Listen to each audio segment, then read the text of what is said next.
നമ്മുടെ അഖീദ നമ്മൾ ആദ്യം ഉറപ്പിക്കുക. എന്നിട്ടാണ് ദഅവത്തുമായി ഇറങ്ങേണ്ടത്. അല്ലാതെ ഒന്നും പഠിക്കാതെ നമ്മൾ ദഅവത്തുമായി ഇറങ്ങിയിട്ടെങ്കിൽ നമ്മൾ തെറ്റിപ്പോണത് നമ്മൾ അറിയുകയില്ല. അതുകൊണ്ട് 10 അസ്ലുകളിൽ ഒന്നാമത്തെ അസ്ല് അൽ ഇഹ്തിമാമു വൽ ഇനായത്തു ബിതലബിൽ ഇൽമി ശർഈ.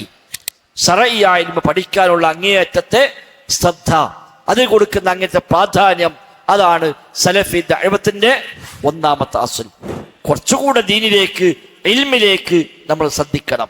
ഉസൂൽ സലാസ പോലെ, ഖവായിദ് അർബഅ പോലെ, കശ്ഫ് ശുബ്ഹാത്ത് പോലെ, നവാഖിദുൽ ഇസ്ലാം പോലെ, കിതാബ് തൗഹീദ് പോലെ, അഖീദത്തുൽ വാസിത്തിയ്യ പോലെ, അഖീദ ത്വഹാബിയ്യ പോലെ ഒക്കെയുള്ള ഗ്രന്ഥങ്ങളെ പഠിക്കാൻ ഏതു സാധാരണക്കാരും ശ്രദ്ധിക്കണം. അതിൽ ശരിയായ അഖീദയുണ്ട്.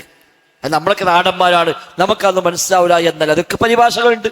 മലയാളത്തിൽ വായിച്ചാൽ മതി, അറബി കിതാബിനെ വായിച്ചോളുന്നില്ല. അതിനൊക്കെ പരിഭാഷ ലഭ്യമാണ്. ആ പരിഭാഷകൾ വായിക്കാം.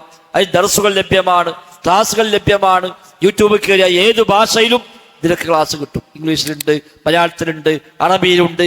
ഏത് ഭാഷയിലും ഈ ഗ്രന്ഥങ്ങളിലൊക്കെ ദർസുകൾ നമുക്ക് ലഭ്യമാണ്. നമുക്ക് വിശ്വസിക്കാവുന്ന അഖീദയിൽ ശരിയാണ് ഉറപ്പുള്ള ഉസ്താദുമാരുടെ പണ്ഡിതന്മാരുടെ ക്ലാസ്സുകൾ ഉപയോഗപ്പെടുത്തി